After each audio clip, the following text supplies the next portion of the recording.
안녕하세요. 생기한의원 박주영 한의사입니다. 아토피 피부염으로 고생하시는 분들은 스테로이드제에 대해서 잘 알고 계실 거예요. 그리고 스테로이드를 끊기 위해서 많은 노력을 해보셨을 겁니다. 오늘 영상에서는 많은 아토피 환자분들이 궁금하게 생각하시는 안전하게 스테로이드제를 끊는 방법, 스테로이드 테이퍼링을 주제로 말씀드리려고 합니다. 오늘도 중증 아토피 피부염을 극복하신 정대웅 원장님과 함께 하겠습니다. 안녕하세요. 생기한의원 노원점의 정대웅 한의사입니다. 저 역시 다른 아토피 환자분들과 마찬가지로 아토피 피부염으로 고생하면서 스테로이드를 당연히 썼겠죠. 그리고 스테로이드 리바운딩을 심하게 겪으면서 스테로이드를 끊어내기 위해서 참 많이 힘들었습니다. 제가 오늘 직접 경험했던 내용을 바탕으로 아토피 치료에 도움이 되는 이야기를 많이 준비했습니다. 오늘 영상도 끝까지 시청해 주시길 바랍니다.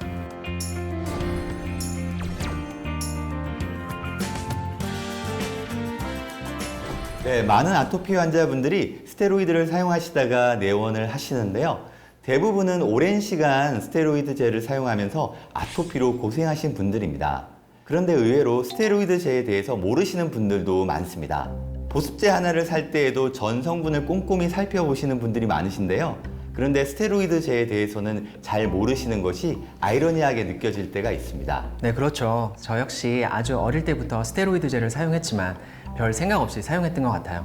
병원에 가면 당연히 처방받고 당연히 또 써야 되는 줄 알았죠. 그래서 아주 어린 영유아 시절부터 사용하기 시작해서 중고등학교 때 가장 정점을 찍었던 것 같습니다. 처방을 받으면서도 이 약이 어떤 효과가 있는지, 언제 써야 되는지, 언제 중단하는지에 대한 설명을 들은 기억이 별로 없었어요. 네, 요즘은 이 약은 오래 쓰면 안 됩니다 라거나 이 약은 얼굴에는 바르지 마세요와 같은 설명을 병원이나 약국에서 듣는 경우가 많아졌을 거예요. 하지만 한창 정 원장님이 아토피로 고생했던 90년대나 2000년대 초반까지만 해도 이런 정보를 접하기가 매우 어려웠습니다. 그래서 스테로이드의 오남용이 무척 심했던 시절이었죠. 그런데 최근에는 인터넷의 발달로 환자분들도 검색을 통해서 이러한 정보를 잘 알고 계신 분들이 많은 것 같습니다. 맞습니다. 저도 스테로이드가 치료제가 아니라는 것을 성인 이후에 알게 되었거든요. 하지만 자세히는 잘 몰랐고요. 제 몸을 통해서 이게 해결책이 아닌 것 같다라는 것을 어렴풋하게 알게 된 것, 그리고 내성이 생기고 부작용이 있다는 정도만 알게 되었습니다. 그러다가 한의대에 진학하고 나서야 스테로이드제에 대해서 명확하게 알게 된 것 같아요. 아마 이 영상을 보시는 분들도 별 생각 없이 스테로이드제를 사용하시는 분들이 많으실 거예요. 네, 스테로이드는 강력한 항염증 및 면역 억제제입니다. 이 스테로이드는 원래 코르티코스테로이드인데요. 콜레스테롤을 재료로 해서 부신피질에서 생산되는 천연 부신피질 호르몬을 화학적으로 합성한 약입니다. 바르는 연고, 먹는 약, 주사제 등으로 사용되는데요. 연고는 혈관 수축 능력을 기준으로 해서 가장 강한 1등급부터 가장 약한 7등급까지 분류해서 사용하게 됩니다. 아토피 피부염에 스테로이드를 사용하면 처음에는 효과가 굉장히 좋은데요. 점차 쓸수록 효과가 덜하게 됩니다. 그리고 어느 순간부터는 약을 써도 잘 조절이 되지가 않습니다. 그리고 부작용이 점점 더 생기게 되죠. 사실 처음에는 그 부작용을 모르시는 분들이 대부분일 거예요. 저도 그랬으니까요. 처음에는 효과가 기가 막히게 좋은데 하지만 다시 증상이 올라오면 그냥 아토피 증상이 더 심해졌나 그냥 이렇게 생각하고 지나치게 되는 거죠.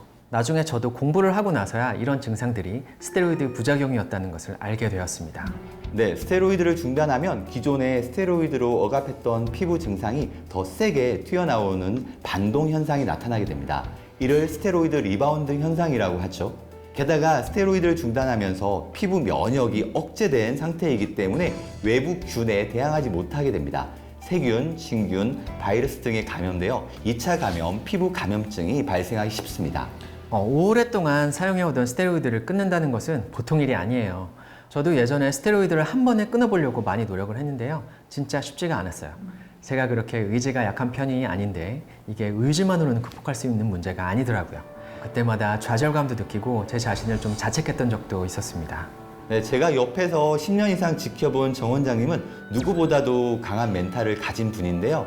말씀하신 것처럼 스테로이드를 끊는다는 것은 의지만으로 되는 영역이 아니죠.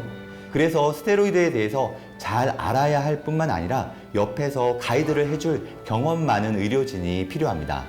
그리고 정 원장님이 말씀하신 것처럼 실패를 반복한다고 해서 절대 스스로 자책하지 마시라고 말씀드리고 싶습니다.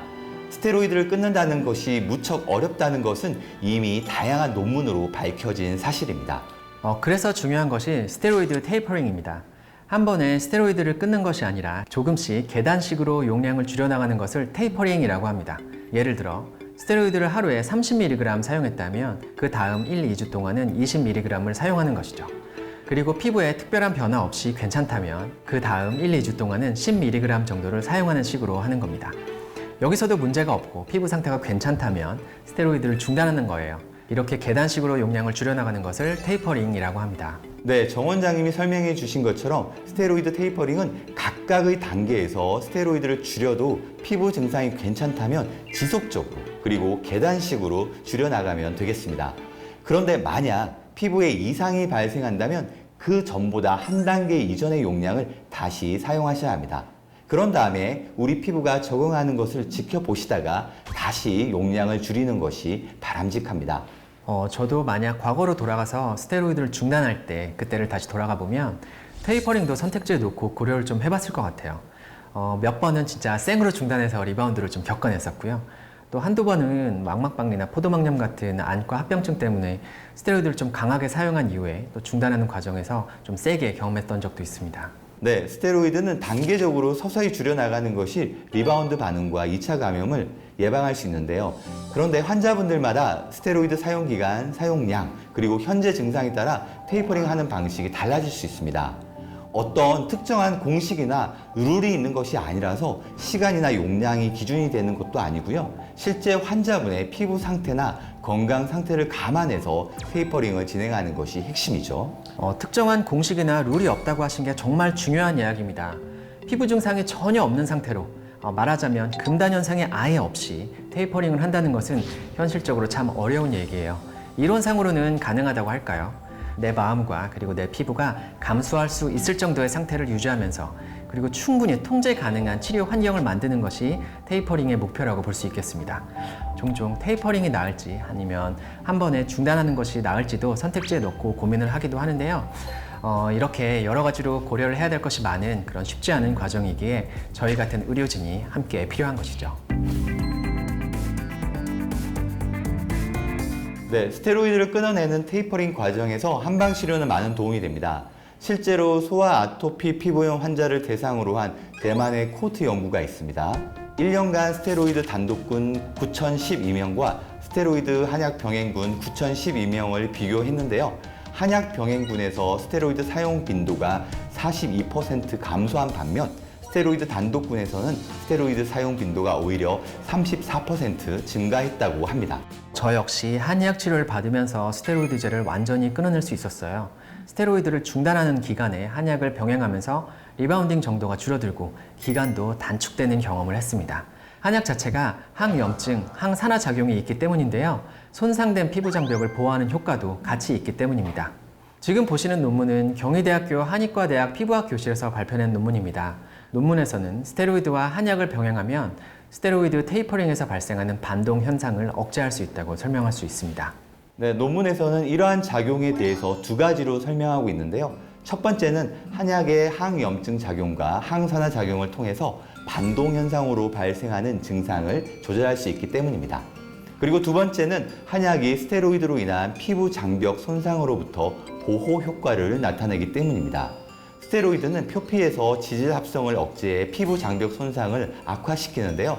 한약이 표피의 지질 합성을 원활하게 하여 피부 장벽 손상을 막을 수 있습니다. 논문에서 이러한 작용을 하는 한약으로 억간산이나 대청룡탕을 소개하고 있습니다. 그리고 단일 약물로는 의인, 지실, 우방자 같은 것들을 소개를 하고 있습니다. 억간산과 대청룡탕은 많은 한의사 선생님들이 사용하는 다빈도 한약입니다.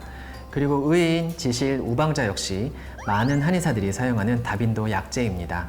네, 그렇죠. 이러한 약재는 일반인들도 쉽게 구할 수 있는 약재입니다. 하지만 이 약재들은 체질과 증상에 따라서 신중하게 사용해야 합니다. 그래서 임의로 사용하시는 것을 삼가하셔야 하고요. 전문 의료진의 가이드를 따르는 것이 좋겠습니다.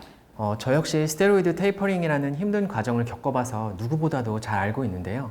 스테로이드제를 끊어야겠다, 테이퍼링을 해야겠다 이렇게 결심하는 것은 그냥 단순히 말처럼 쉬운 일이 아니에요. 제 경험상 무엇보다 중요한 것은 스테로이드제와 헤어질 결심, 치료받고 싶다라고 하는 결심을 해야 된다는 것입니다.